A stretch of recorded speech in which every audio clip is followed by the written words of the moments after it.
This woman who's running to become the next president of the United States, instead of keeping her money in the United States, is moving a huge amount of money. Who knows where she got this money? Almost $2 billion out of the United States to Qatar. Hillary's sudden move of $1.8 billion to Qatar Central Bank stuns the financial world. The intriguing Ministry of Finance report circulating the Kremlin today says that the elite Western bankers were, quote, stunned and bewildered, quote, a few hours ago after the Bank for International Settlements, the BIS, registered a $1.8 billion transfer from the Clinton Foundation to the Qatar Central Bank through the facilitation abatement of JP Morgan Chase and Company, and for reasons yet to be firmly established. According to this report, the Bank for International Settlements is the world's oldest international financial organization and acts as a prime counterparty for central banks in their financial transactions. The Qatar Central Bank is the bank of that Gulf state nation's government and their bank of banks. JP Morgan Chase and Company is the United States' largest mega bank, and the Clinton Foundation is an international criminal money laundering organization whose clients include the Russian mafia. With Hillary Clinton's U.S. presidential campaign chairman John Podesta having long-standing ties to the Russian mafia and money laundering, the Foreign Intelligence Service maintains complete surveillance of him and his criminal associates, including Hillary Clinton and her husband, former U.S. President Bill Clinton, who are collectively designated as the Clinton crime family.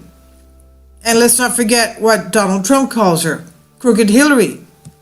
On Sunday, 15th of October 2016, the report says, the SRV reported to the Ministry of Finance that Hillary Clinton and John Podesta met with JP Morgan Chase and Company. This was just a few days ago. CEO Jamie Dimon at Clinton's Chappaqua compound outside of New York City, and who in 2009, both President Obama and Hillary Clinton allowed to break U.S. law by his Dimon's being able to buy millions of dollars of his company's stock prior to the public being told his JP Morgan Bank was receiving a Federal Reserve $80 billion credit line, and that caused JP Morgan stocks to soar, and that have had an astonishing 920,000 dividend growth since 2010. So he made a lot of money with this insider information. Within 12 hours of the Hillary Clinton, John Podesta, Jamie Dimon meeting at the Chappaqua compound, the BIS, Bank of International Settlements, registered a transfer of $1.8 billion from the Clinton Foundation to the Qatar Central Bank. So obviously they also made a killing as well, because they had information, insider information, and they also made 920,000 dividend growths and God knows what else. This is just for JP Morgan. Perhaps they also had insider information and invested in other banks as well. To why the Clinton Foundation transferred this huge amount of money, enormous sum of money to Qatar, is due to the long-standing ties between the Islamic neo-patrimonial absolute monarchy and the U.S. Secretary of State Hillary Clinton, who oversaw and managed this massive bribery scheme that allowed the Gulf state nation to secure the 2022 World Cup, and that the Qataris were so appreciative of that they donated millions of dollars to the Clinton Foundation, and incredibly in 2011 gave former U.S. President Bill Clinton a $1 million birthday present, bringing Hillary's total cash grab from the Persian Gulf sheikhs of $100 million, all occurring as recently released secret emails revealed Hillary Clinton's knowledge that both Qatar and Saudi Arabia were and still are funding extremist terrorist groups, ISIS.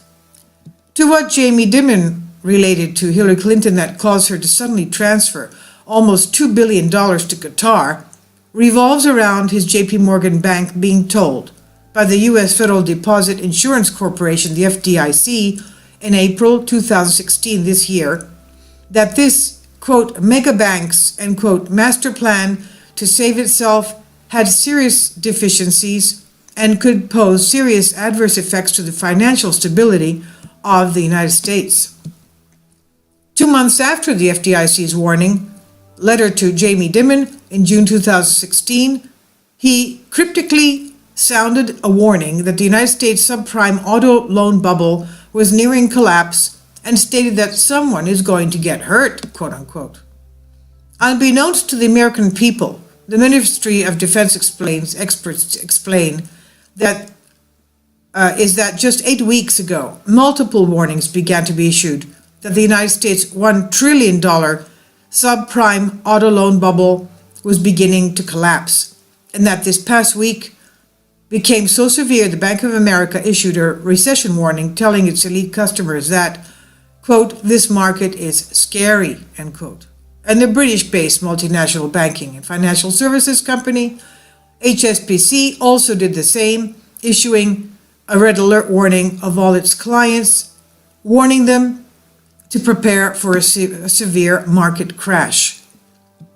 With one of the first victims and casualties of the subprime auto loan bubble being the German global banking giant Deutsche Bank, that is nearing its doom and laying off tens of thousands of its workers worldwide, this report grimly states the American mainstream propaganda media is failing to allow the people of the United States, that nation, to know the full extent of this looming catastrophe, who, unlike Hillary Clinton, who just protected her almost $2 billion of her wealth, will be left defenseless once again at the hands of their elite rulers. As WikiLeaks' secret Hillary Clinton emails have now proven that the U.S. propaganda mainstream media is now totally controlled by her, and who continue their blackout on the Clinton crime story of the century, the absolutely horrifying statistics released this week showing that an astonishing 35% of Americans who have been brutalized by the Obama-Clinton regime these past 8 years are so buried in debt that they can no longer pay their bills is likewise being kept from these most innocent of people. And rather than the U.S. propaganda mainstream media warning the American people of their economic looming destruction, they have instead begun a systematic mainstream misinformation campaign to manipulate the presidential election polls showing Hillary Clinton leading, but that stands opposed to actual but unreported polls showing Donald Trump leading. I just posted yesterday an ABC poll showing that Trump was, I think it was about almost 4,000 people were polled, showing that Donald Trump was at 77% and Hillary Clinton was below Stein at 3%. Critical note, a highly classified SRV amendment to this Ministry of Finance report states that upon Qatar receiving Hillary Clinton almost $2 billion earlier today, one of those Sheikhdom's royal places to be ordered emptied in preparation for an early November arrival of a quote-unquote high-value dignitary. Perhaps that high-value dignitary will be Hillary Clinton after the November elections. I'll leave a link below for you for this.